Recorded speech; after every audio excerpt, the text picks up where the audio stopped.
విష్ణు శర్మ కృత పంచతంత్ర మిత్రభేద మిత్రప్రాప్ 17వ భాగం 26/7/24 18వ కథలోకి వచ్చాం. వానర శతక దంపతి కథ. అస్తి కస్మిన్ చిద్వనోద్దేశే శమీవృక్ష తస్య లంబమానశిఖాయాం కృతావాసారణ్యశతకదంపతీ వనతః స్మ. అథ కథాచిత్తయో సుఖసంస్థయోర్హేమంతమామేఘో మందం మందం వర్షితుమారబ్ధః. అత్రాంతరే కశ్చిత్ శాఖామృగో వాతాసారసమాహతః ప్రోద్ధూలితశరీరో దంతవీణాం వాదయన్ వేపమానస్తచ్చమీమూల మాసాద్యోపవిష్టః. అధా తం తాదృశం అవలోక్య శతకాప్రాహ భో భద్రా హస్తపాదసమోపేతో దృశ్యతే పురుషాకృతిః శీతేన భిజ్యసే మూఢా కథం న కురుషే గృహం. ఒకానొక అడవిలో జమ్మి చెట్టు ఒకటి, దాన్ని వేలాడే కొమ్మపై గూడు కట్టుకొని అడవి పిట్టల జంట ఒకటి నివసిస్తుంది. అప్పుడు అవి సుఖంగా ఉండగా ఒకనప్పుడు హేమంతకాలం, చలికాలం మేఘాలు మెల్లమెల్లగా వర్షింప మొదలుపెట్టి క్రమంగా గాలివాన పెరిగి, ఇంతలో ఒక కోతి గాలివానలో బాధపడుతూ బాగా తడిసి చలి వల్ల గడగడలాడుతూ పండ్లు పటపట టపటపలాడిస్తూ వీణానాదం చేస్తుండగా ఆ చెట్టు మొదలుకు వచ్చి కూర్చు. అప్పుడు ఆడపిచ్చుక చటక అంటే పిచ్చుక అన్నమాట. ఆడపిచ్చుక అంటోంది,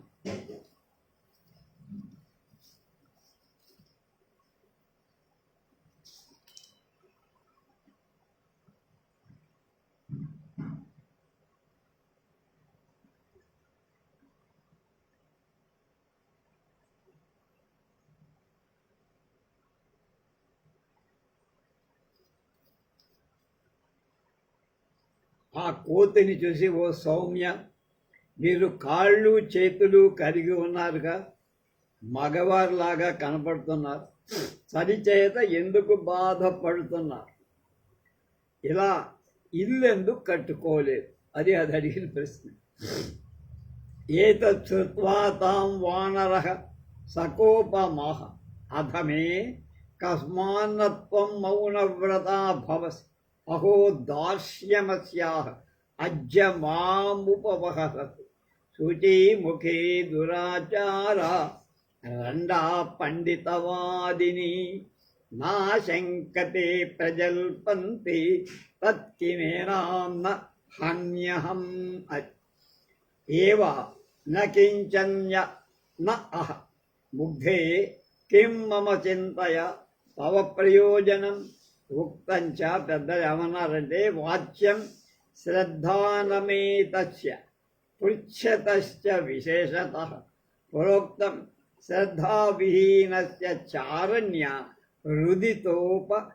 రుదితోపమం.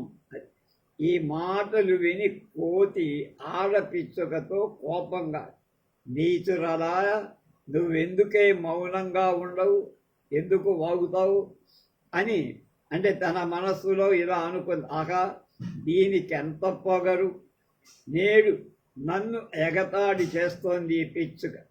సూది వంటి సన్నని నోరు కలది, దురాచార జారిని, తనను పండితురాలుగా చెప్పుకోనేది అయిన ఈ ఆడపక్షి వ్యర్థ ప్రలాపాలు చేస్తూ నిశ్శంకగా, నిర్లజ్జగా, నిర్భయంగా కనుక దీన్ని నేనెందుకు చంపరాదు అనుకో.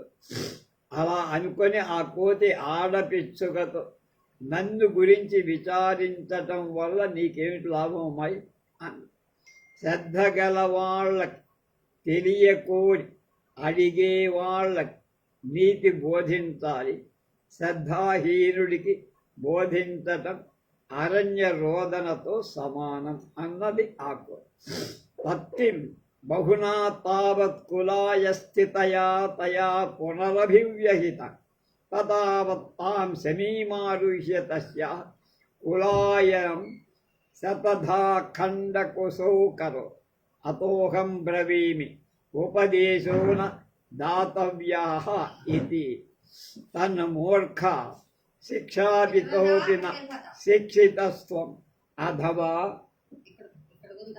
నతే దోషోస్తి యతః సాధోః శిక్షాగుణాయ సంపద్యతే నా సాధోః ఉక్తంచ కిం కరోచ్చ న పండిత్యమస్థానే వినియోజితం అంధకార ప్రతిచ్ఛన్నే ఘటే దీప ఇవాహితః.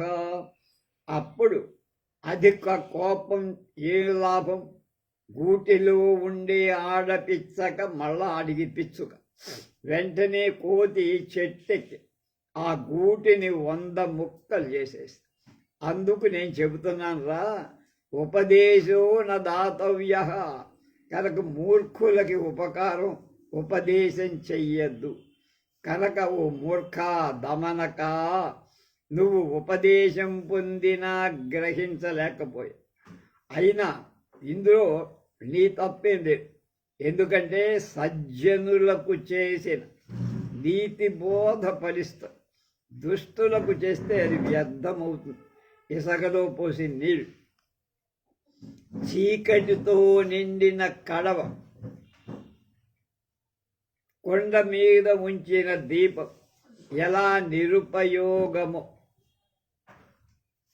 దాన్ని చీకటిని పోగొట్టగలదు, అలాగే అయోగ్యుడికి చేసిన నీతి బోధ వ్యర్థమవుతుంది.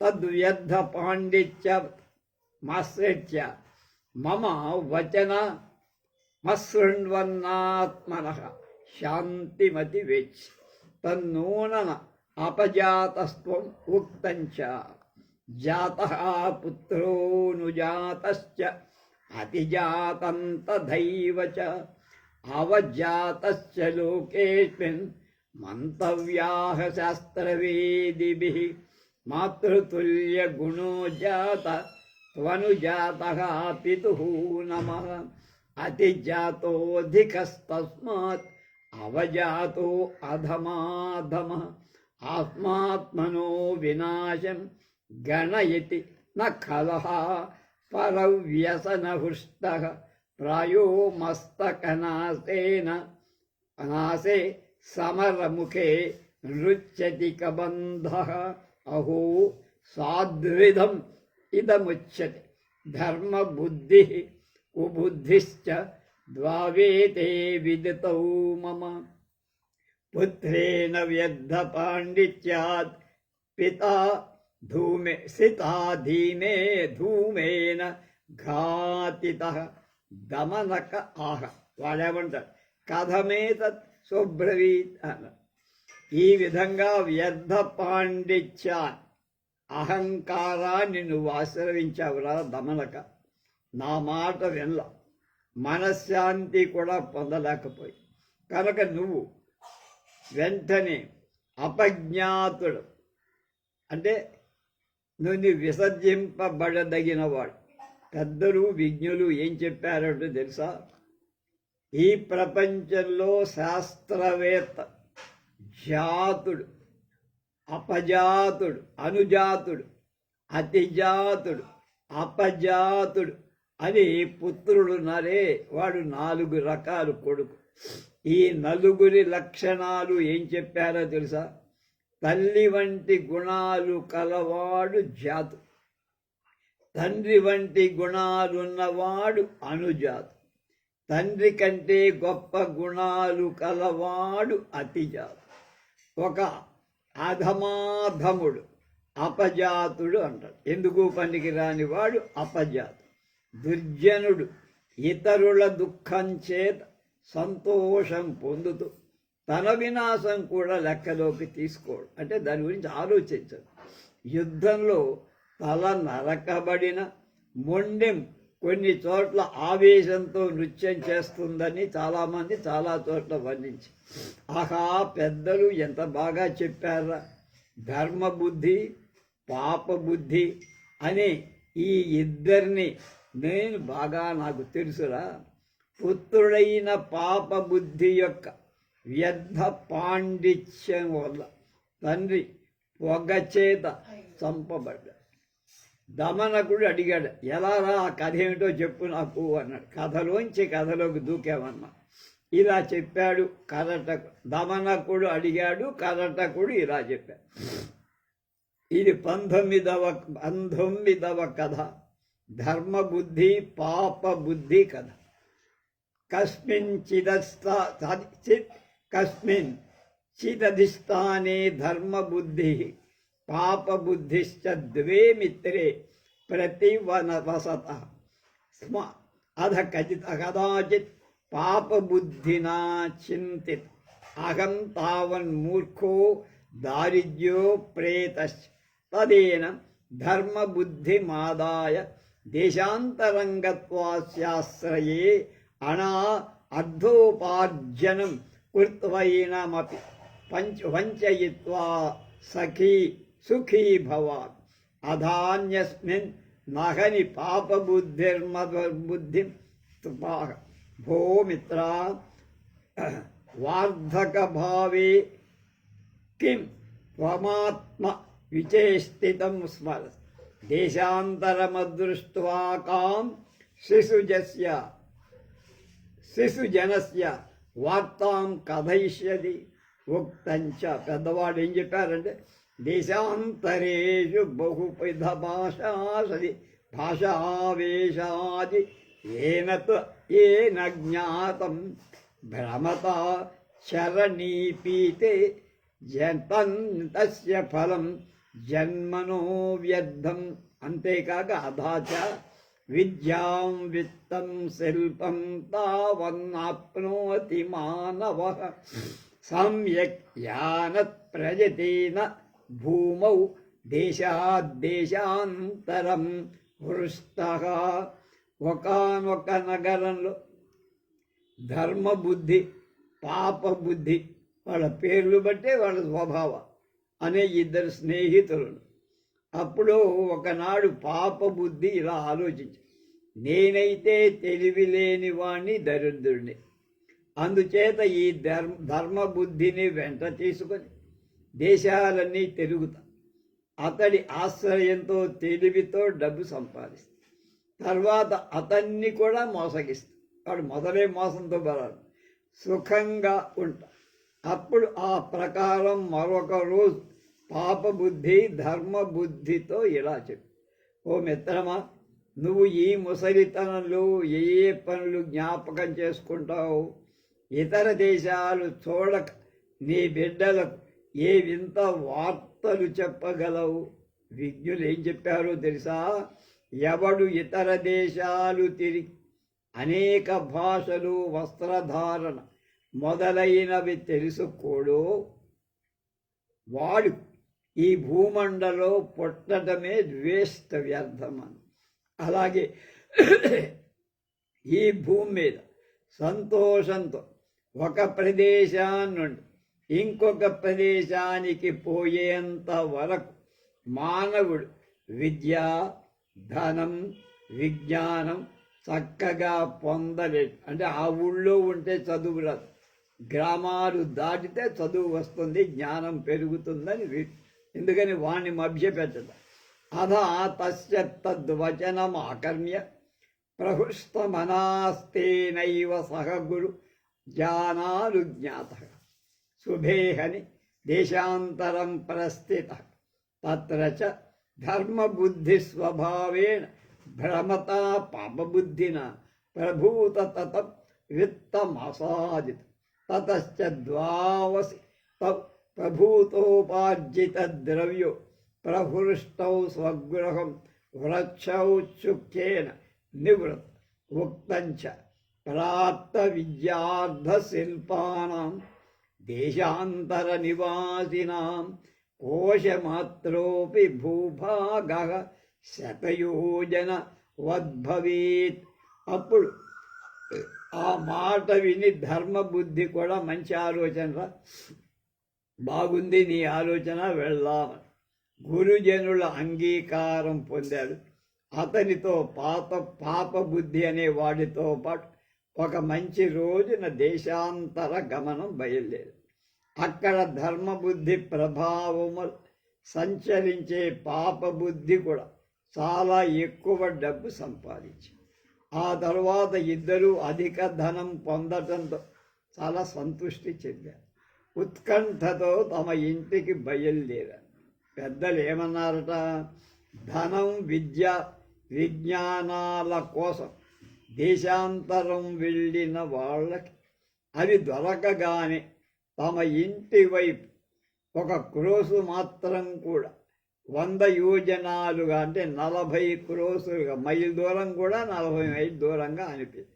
అంటే ఇంక ఇంటికి వెళ్ళాలి అనే తహ పుడుతుంది. అధ స్వస్థాసనమీ సమీపత్తిన పాపబుద్ధిన ధర్మబుద్ధిరభిహిత న సర్వమేతద్ధనం గృహం ప్రతి యుజ్యతే యతః కుటుంబినో బాంధవాశ్చ ప్రార్థయిష్యంతి తదత్రైవ వనగహనే క్వాపి భూమౌ నిక్షిప్య కించిన్మాత్రమాదాయ గృహం ప్రవివేశః భూయోపి ప్రయోజనే సంజాతే తన్మాత్రం నమేత్యాస్మాత్ స్థానే నాశ్యావః ఉక్తంచ. పెద్దలు ఏమన్నారు, న విత్తం దర్శయేత్ ప్రాజ్ఞః కస్యచిత్ స్వల్పమప్యహో మునేర్ యతస్తస్య దర్శనాచ్చరతే మనః తథా చ. అంతేకాక యథా మిషన్ జలే మత్స్యైర్ భక్షతే శ్వాపదైరపి ఆకాశే పక్షిభిశ్చైవ తథా సర్వత్ర విత్తవాన్. ఆ తర్వాత తమ నగరం దగ్గరికి రాగానే పాపబుద్ధి ధర్మబుద్ధితో ఇలా అన్నాడు, వంచన మాట, ఓ శుభమూర్తి, ఈ ధనమంతా ఇంటికి చేర్చడం మంచిది కాదు. ఎందుకంటే కుటుంబం భారం కలవ బంధువులు మన దగ్గరికి వచ్చి నాకు అది కావాలి ఇది కావాలి సహాయం కోరత. అందుచేత స్వరరానిదైన ఎవరు రాలేని ఈ ప్రదేశంలో ఏదో ఒక చోట దీన్ని పాతి పెడదాం, కొంత తీసుకొని ఇంటికి పో, మళ్ళా అవసరం వచ్చినప్పుడు ఇక్కడికి కలిసి వచ్చి కావాల్సింది తీసుకుపోదాం. అందుకనే ఈ విషయంలో పెద్దలు కూడా ఒక సలహా చెప్పారు. ప్రాజ్ఞుడైన వాడు, తెలివైన వాడు ధనాన్ని స్వల్పంగానైనా ఎవరికి చూపకూడదు. ఎందుకంటే దాన్ని చూడాల్సి వచ్చినప్పుడు మునీశ్వరుడికి కూడా మనస్సు చెలిస్తుంది. ఆశ్చర్యమ.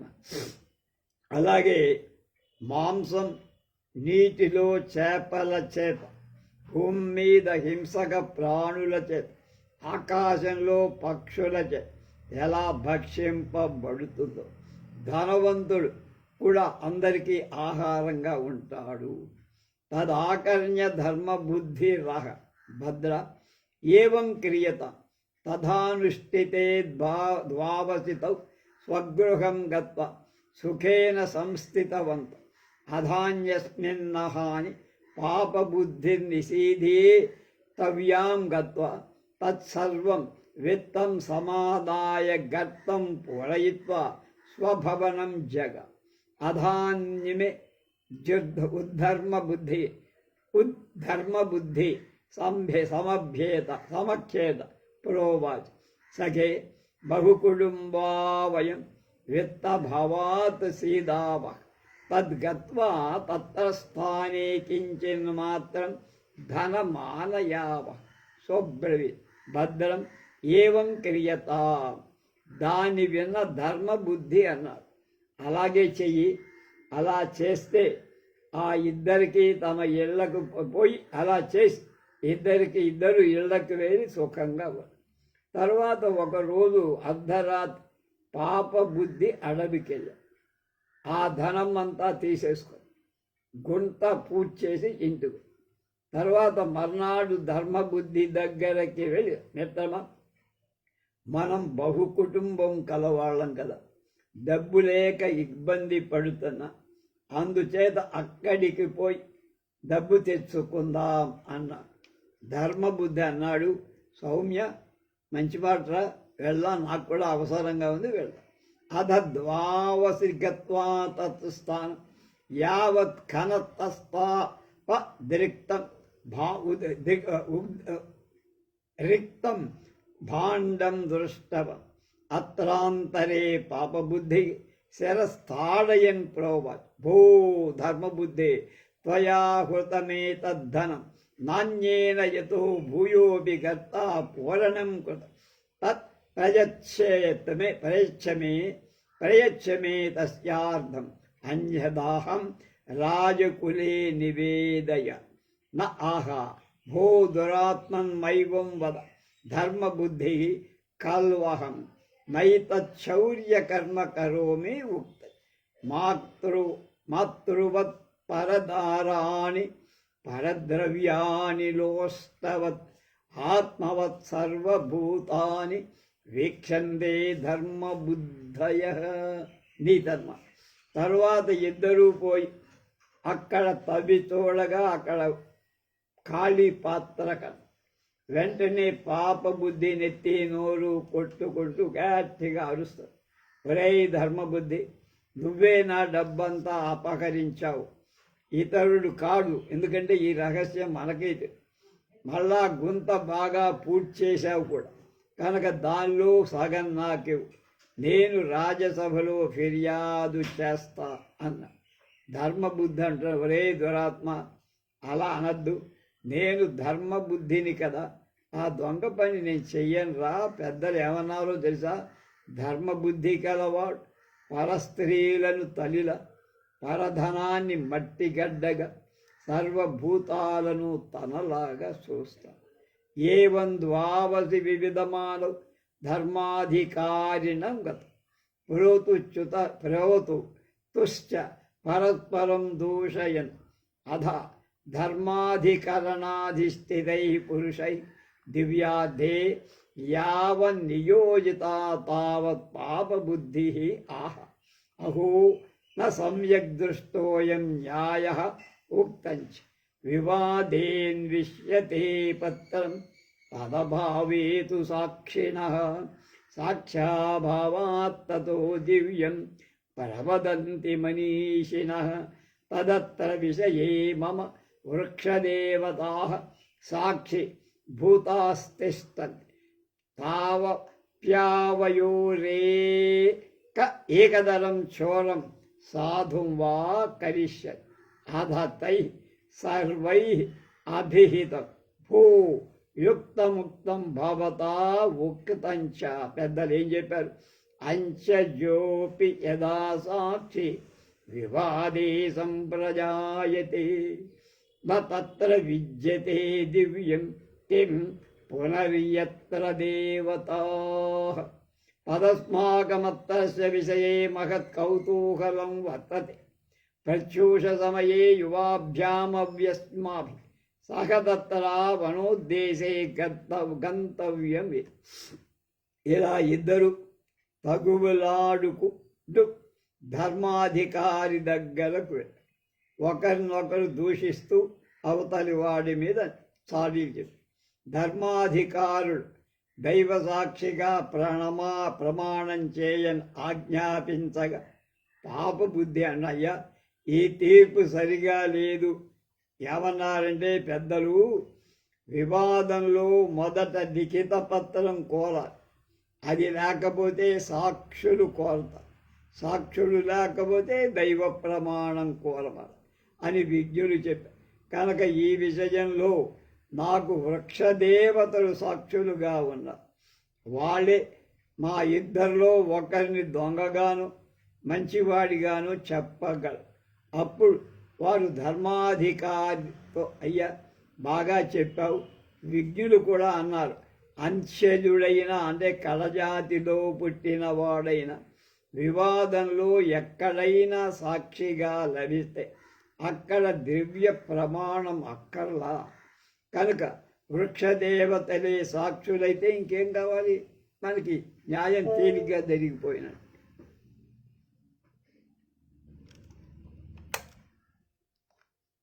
కనుక ఈ విషయంలో నాకు కూడా చాలా సంతోషంగా కుతూహలంగా ఉంది. ప్రాతకాలాన మీరిద్దరూ కూడా మాతో పాటు అడవికి రండి. ఏతస్మిన్ అంతరే పాపబుద్ధి స్వగృహం గత్వా స్వజనకం తాత ప్రభూతోయం మయార్థో ధర్మబుద్ధేశ్చోరితః సచ తవ వచనేన పరిగణితిం గచ్చతి అన్యథాస్మాకం ప్రాణైః సహ యాస్యతి. స ఆహ వత్స ధృతం వదయేన ప్రోచ్యత ద్రవ్యం స్థిరతానయ పాపబుద్ధిరాహ తథా అస్తి తత్ప్రదేశే మహాశమి తస్యాం మహత్కోటరం అస్తి తత్రత్వం సాంప్రతమేవ ప్రవిశ. తతః ప్రభాతే యదాహం సత్యశ్రావణం కరోమి తదా త్వయా వాచ్యం యద్ధర్మబుద్ధిశ్చోర ఇతి. ఈ లోపల పాప బుద్ధి కొంపకెళ్ళి తండ్రితో ఇలా అన్న, నాన్న ధర్మబుద్ధి అనంత సంపదను నా దగ్గర నుంచి దొంగలించి అబద్ధం అన్నారు. అది నీ మాట చేతే మనకు దగ్గుతుంది, లేకపోతే మనకేం రాదు. లేకపోతే ప్రాణాలతో సహా పో. అతడు పాపబుద్ధి తండ్రిని అడిగాడు, బిడ్డ ఏం చెయ్యాలో చెప్పరా? నేను ఏం చెప్పడం వల్ల ఆ ద్రవ్యం అంతా మనకు లభిస్తుందో చెప్పు. పాపబుద్ధి అన్న, నాన్న ఆ ప్రదేశంలో పెద్ద జమ్మి చెట్టు ఉంది, దానికి ఒక పెద్ద పొర్ర బొక్క ఉంది. ఆ పొర్రలోకి నువ్వు ఇప్పుడే పోయి దాక్కో.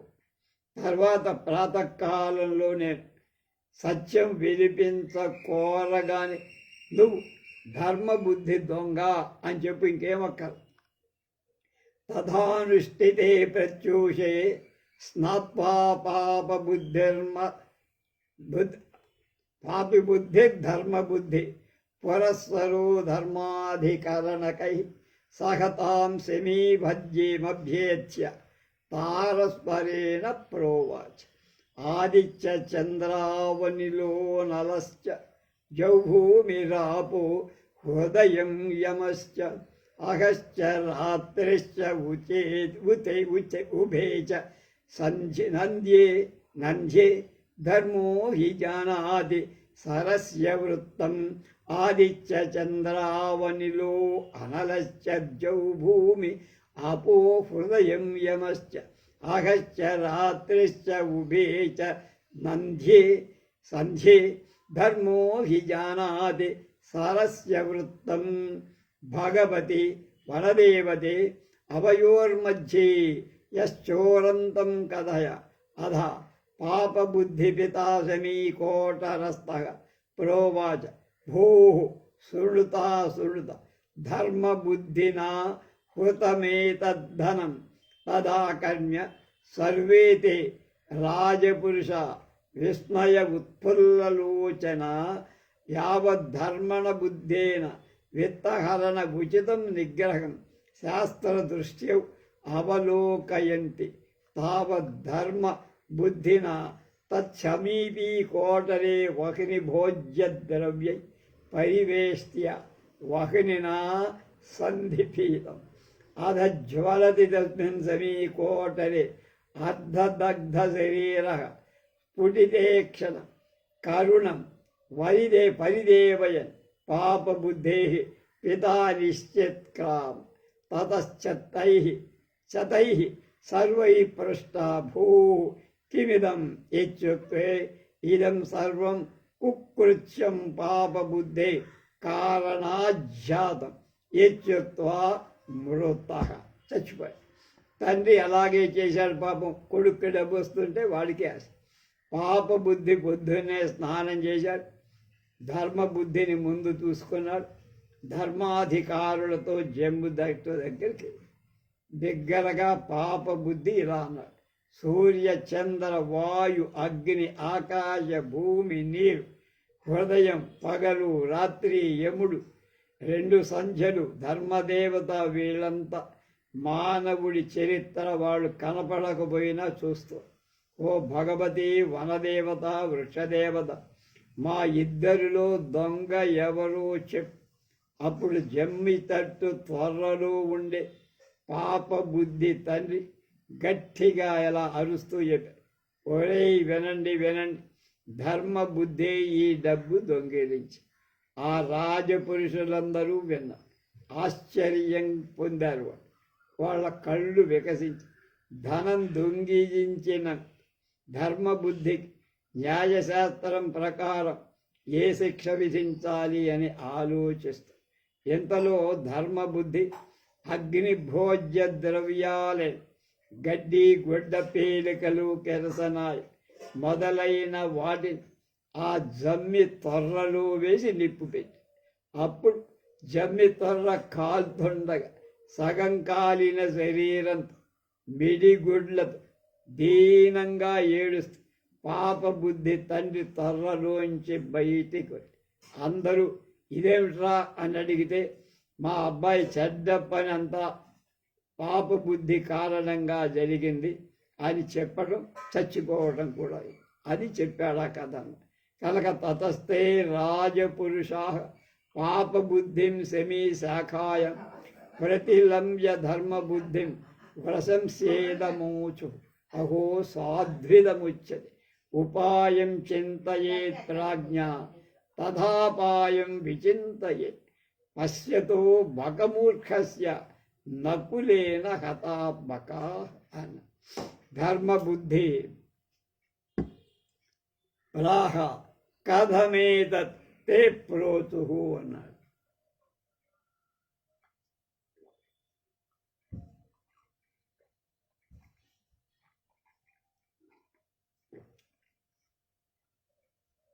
ఇంకొంచెం ఉంది, మధ్యాహ్నం కలిపే ఇస్తా. ఓకే.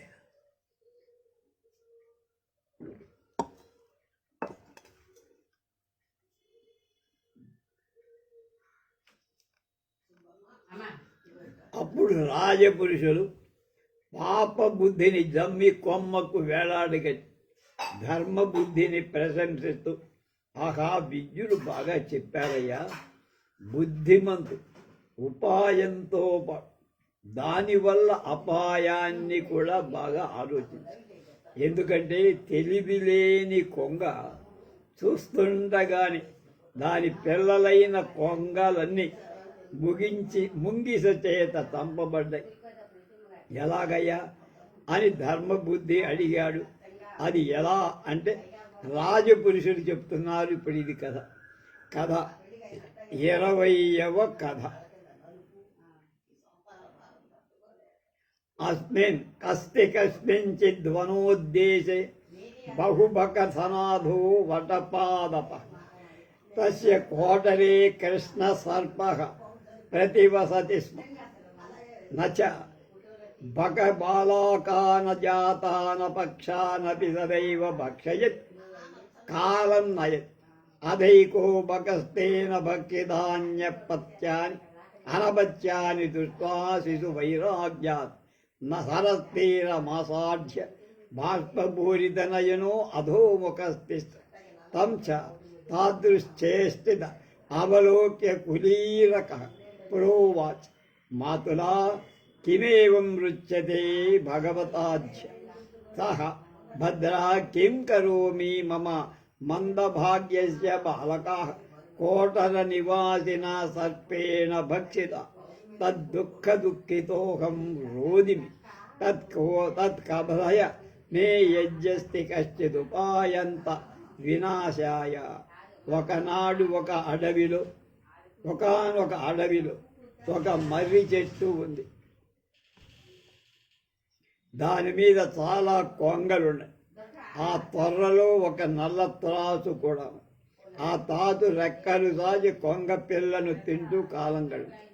అప్పుడు ఒకనాడు ఒక కొంగ ఆ పాము చేత తన బిడ్డలు తినటం చూసి దుఃఖంతో చెరువు దగ్గరకి వెళ్ళి కన్నీరు కారుస్తూ తల వంచుకు అలా ఉంటే ఆ కొంగను చూసి ఎండ్రకాయ అడిగింది. మామా ఎందుకు మామా, అది మాతులా అంటే మామా ఇవాళ నువ్వు ఎందుకు ఏడుస్తున్నావు? కొంగ చెప్పింది. ఏం చేయమంటావయ్యా? ఆ దౌర్భాగ్యుడి పిల్లలను త్వరలో ఉండే ఈ దౌర్భాగ్యుడి పిల్లలను త్వరలో ఉండే పాన్ తినేసి ఆ దుఃఖంతో ఏడుస్తున్నా కనుక ఆ పామును చంపటానికి ఉపాయం ఉంటే చెప్పు.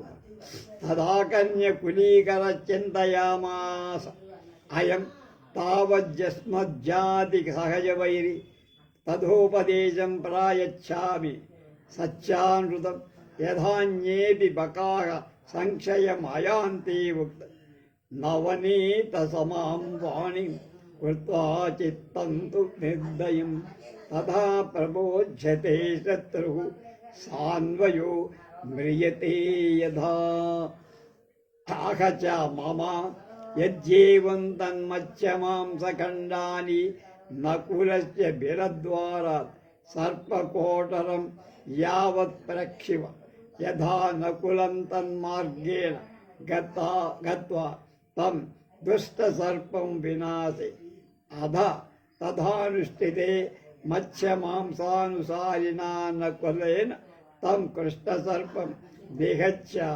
తేపి తద్వృక్షాశ్రయాః సర్వే బలాగాశ్చ బకాశ్చ శనైర్భక్షితా అతో వయం బ్రూమః ఉపాయం చింతయేత్. దాని విని ఎండ్రకాయ ఇలా అనుకుంది. ఈ కొంగ మా వంశాంతో పుట్టుకతోడనే మాకు విరోధి కనుక సత్యం అసత్యం అని కలిసి ఒక ఉపదేశం ఇస్తా. అందువల్ల తక్కిన కొంగలు కూడా నశిస్తాయి, నా జాతి వైరం తీరుతుంది. వాక్కును వెన్నలాగా కోమలంగా మనస్సును దయాశూన్యంగా చేసి కొని శత్రువు వంశ సమేతంగా నశించేట్లు బోధించాలి. ఇలా చెప్పే మామా అలా అయితే ముంగిస బురియ దగ్గర నుండి పాము తొర్ర వరకు చేప మాంసం ముక్కలు వెయ్యి. అప్పుడు ముంగిస ఆ దారిన పోయి ఆ దుష్ట సర్పాన్ని ఆ పుట్టలో చేరి చంపే. అప్పుడు కొంగ అలాగే చేసింది. కానీ చేపల మాంసం తింటూ పోయిన ముంగిస నల్లతాడును చంపటమే కాక చెట్టు ఆశ్రయించి ఉండే కొంగలను కూడా మెల్లమెల్లగా తినే. అందుచేత మేం చెబుతున్నాం, ఉపాయం చింతయేతి ఇచ్చారు కనుక ఉపాయంతో పాటు అపాయం కూడా గుర్తించి మెలగాలరా, లేకపోతే మొత్తం అయిపోతాం. తదనేన పాపబుద్ధిన. ఇప్పుడు ఎవరు చెప్తున్నారు? న్యాయాధికారుడు, ధర్మాధికారుడు ధర్మబుద్ధితో. తదనేన పాపబుద్ధిన ఉపాయ చింతితో న అపాయ తతస్తల్పం ప్రాప్య అతోహం బ్రవీమి ధర్మబుద్ధి కుబుద్ధిశ్చేత్ ఏవం త్వయా వ్యపయాయ చింతితో నోపాయ పాపబుద్ధివత్ తన్నయత భవసి త్వం సజ్జనః కేవలం పాపబుద్ధిరస్ జ్ఞాతో మయా స్వామినః ప్రాణసందేహనయనాత్ ప్రకటీకృతం త్వయా స్వయమేవాత్మనో దుష్టత్వం కౌటిల్యంచ అథవా సాధ్వి ఇదం ఉచ్యతే యత్నాదపి కః పశ్చేత్ చికినాం ఆహార నిస్సరణ మార్గం యది జలదధ్వనిముదితాస్త ఏవ మూఢాన నృచ్యేయుః ఇది త్వం స్వామినమినాం దశాం నయతి తదస్మత్ విధస్య కా గణన తస్మాన్మాసన్నే భవతాన భావ్యం ఉక్తంచ తులాం లోహసహస్రస్య యత్ర ఖాదంతి మూషకాః రాజంస్తత్ర హరేచ్ఛనో బాలకం అత్ర సంశయః దమనక ఆహ కథమేతత్ శుభ్రవీత్ అని మళ్ళీ కథలో. కనుక ఈ పాప బుద్ధి ఈ ఉపాయాన్ని ఆలోచించారు. కనుక అపాయం చింతించాల, ఉపాయమే ఆలోచించి. అందుకు ఫలితం మనం తండ్రిని పోగొట్టుకోవాలి, డబ్బు పోయింది కనుక అందువల్ల చెబుతున్నాను రా దమనక, ధర్మబుద్ధి కుబుద్ధిశ్చ అని. కనుక ధర్మబుద్ధి కలుగు మూర్ఖుడా. అలాగే నువ్వు పాప బుద్ధిల అపాయాన్ని ఆలోచించు, ఉపాయంగా. అందువల్ల నువ్వు సజ్జనుడవు కావు, కేవలం పాప బుద్ధి. ప్రభువు ప్రాణాలను సందేహంలోకి తేవటం వల్ల నీ బుద్ధి ఏమిటో నాకు అర్థమైంది. నువ్వు స్వయంగా నీ దుష్టత్వాన్ని, వంచనా బుద్ధిని ప్రకటించి. విజ్ఞులు ఈ విషయంలో చక్కగా ఒక నీతి సూత్రం చెప్పారు. అమాయకమైన నెమలు మేఘాల ధ్వనిని, ఉరుమును విని సంతోషంతో తమకు తామే నృత్యం చెయ్యకపోతే ఆ నెమళ్ళ యొక్క ఆహార నిర్గమన మార్గం, ఆహారం వెలుపలికి వచ్చే దారి, గుదస్థానం ఎంత ప్రయత్నించినా ఎవడు చూడగలంటే ఎవడు చూడలేడు. ప్రభువుకే నువ్వు ఇలాంటి అవస్థ కలిగించి, ఇక మా వంటి వాళ్ళు నువ్వు కానువు, మమ్మల్ని మోసం చెయ్యవని ఏమి గ్యారంటీ. కనుక నువ్వు నా దగ్గర ఉండరాదురా. నీలా పెద్దలు నీలాంటి వాళ్ళని చూసి ఒక మాట చెప్పు. 1000 ఫలాల ఇనుప త్రాసు అంటే 3.5 మణుగులు బరువు గల త్రాసు ఎలుకలు తింటే ఓ రాజా, బాలుణ్ణి గద్ద ఎత్తుకుపోవటంలో సందేహమేముంటుంది అన్నా. ఏమిట్రయ్యా కథ అన్న. ధర్మనకుడు అడిగాడు, అదేమిటయ్యా కథ తమాషాగా ఉంది, త్రాసుని ఎలుకలు తింటమేమిటి, బాలుణ్ణి గద్దెత్తుకుపోవటం. 21వ కథ. లోహతుల అంటే త్రాసు, వాణ్ణి పుత్ర కథ అంటే కోమటి గారి కొడుకు. అది ఆ కథ ఏమిటో రేపు తెలుసుకుందాం.